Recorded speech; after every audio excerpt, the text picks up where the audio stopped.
皆さんこんにちは。魔法使いリリです。今回は安全な調理器具についてお話ししていこうと思います。私たちが普段何気なく使っている鍋やフライパンなどはフッ素加工、テフロン加工、アルミ素材、重金属など体にとってあまり優しくない素材が含まれていることもあります。毎日のことだからこそ買い替えのタイミングなので、今回の内容を参考にぜひ見直してみてください。そしてこの動画の後半では、めんどくさがりな私が電子レンジなしでどうやって工夫して料理をしているのか、その方法もご紹介したいと思っています。実は私、電子レンジを持っていません。不便じゃないのって思うかもしれませんが、別の調理器具を使うことで便利に簡単に料理をすることができています。しかもこの代用スタイルは私のちょっとユニークな方法なので、あまり他では聞いたことのないものだと思います。便利さも大事、でも体に優しい暮らしも大切にしたい、そんな方にぜひ聞いてほしい内容となっております。最後までご覧ください。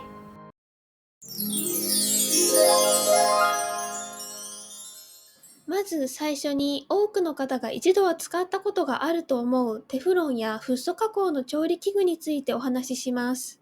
コーティングされたフライパンや鍋はこびりつきにくく、とても便利ですよね。でも実は高温で加熱すると有害ガスが発生するリスクがあったり、表面のコーティングが剥がれてしまい、それが微量とはいえ体内に取り込まれてしまう可能性もあります。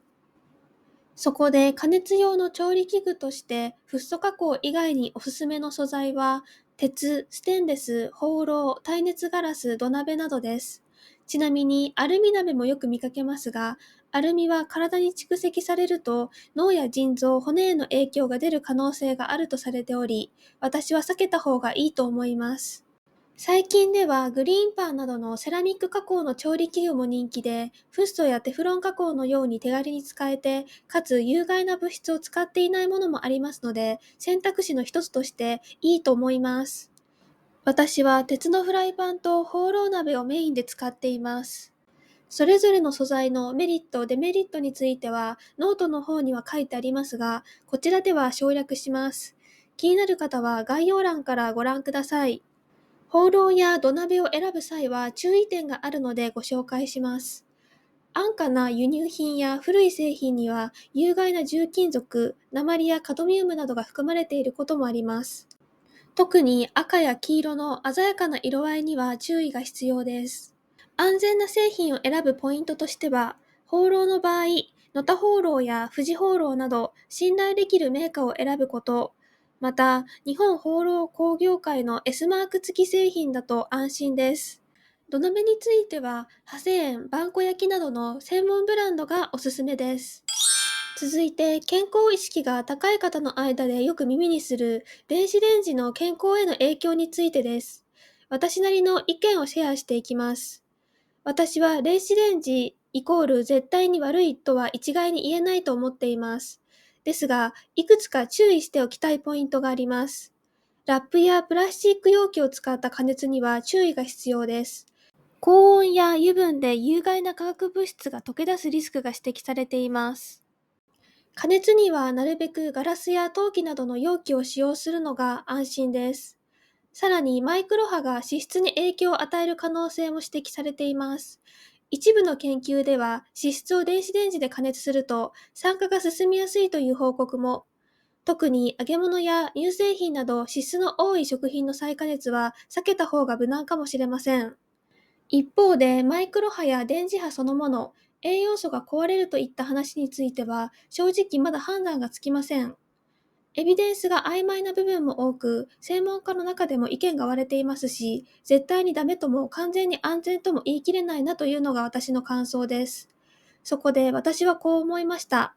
そこまでいろいろ言われているならもう考えるのも面倒だし、使わなければよくない？シンプルです。私は科学的な証明がなくても体感を大切にしているタイプなので、実際にレンジで温めた食べ物はなんとなく苦手だなと感じていたんです。そこで私は電子レンジをやめて、その代わりにアラジンのグラスファイトグリル&トースター多機能モデルを使っています。こちらはトースターだけではなく、蒸し、煮る、グリル、温め、低温調理など幅広く使えます。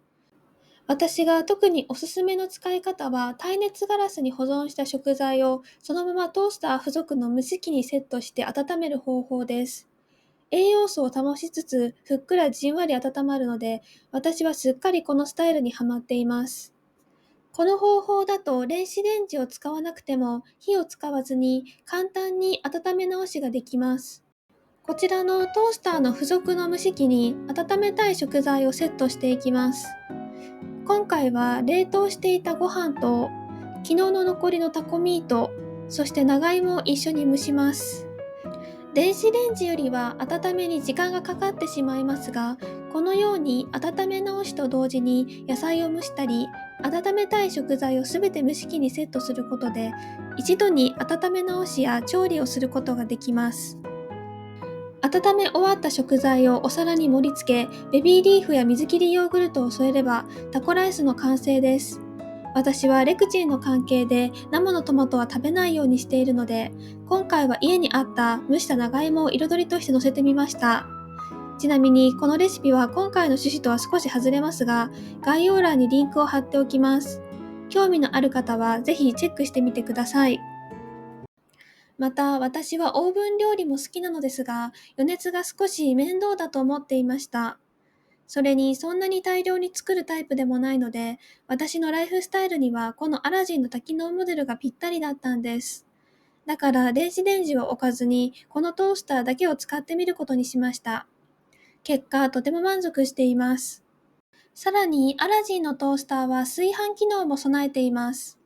一般的な炊飯器の内釜はフッ素加工やテフロン加工などの表面加工が施されていることが多く、これらを避けたい方もいるかと思います。私もその一人で土鍋でお米を炊いていましたが、最近ではトースターを使うことも増えました。ただし、アラジンに付属している炊飯釜は内側にコーティングがされているため、私は代わりにいわき製の耐熱ガラス容器を使用しています。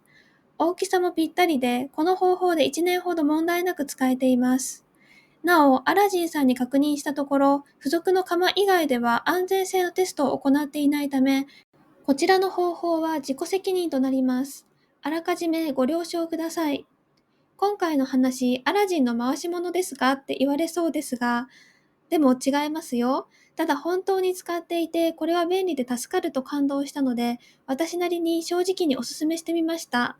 私のように便利さも大事だけど、体に害のある可能性のものはなるべく避けたいという方には、意外と多機能トースターは相性がいいと思います。最後に体への安全性の観点から IH とガスコンロどっちがいいのというお話をしていきたいと思います。実はどちらにもメリットデメリットがあり、一概にどちらがいいとは言えません。大事なのはどちらを使うにしても安全対策をきちんとすることだと思います。IH コンロの場合、電磁波が出てしまいますので、健康に敏感な方は気になると思います。特に妊娠中は子宮とコンロの距離が近いので、電磁波対策エプロンなどを使うのがおすすめです。そしてガスコンロは調理中にベンゼンという発がん性物質が出ることがありますので、換気をしっかりすることが必須です。結局は自分の体質はライフスタイルに合った優先順位を考えて、メリット、デメリットを理解しながら対策をして使うのが一番です。というわけで今回は私のお気に入りのアラジントースターと安全な鍋やフライパンの選び方、そしてコンロの種類についてお話ししました。こういった毎日使うものを少しずつ見直していくことは自分や家族の体調を整える上でとても大切なことだと思います。そして次回はこのテーマと関連しておすすめの食器についてご紹介していく予定です。興味がある方はぜひご覧ください。最後までご視聴いただきありがとうございます。今回の内容が少しでも役に立ったよという方はぜひチャンネル登録お願いします。またコメントや高評価もしてくれると嬉しいです。それではまた次回もお会いしましょう。ありがとうございました。今回の動画でご紹介した調理器具や私が愛用しているアイテムは概要欄にリンクを載せています。また今回の内容をまとめたノートもありますので、文字でじっくり読みたい方はぜひそちらもご覧ください。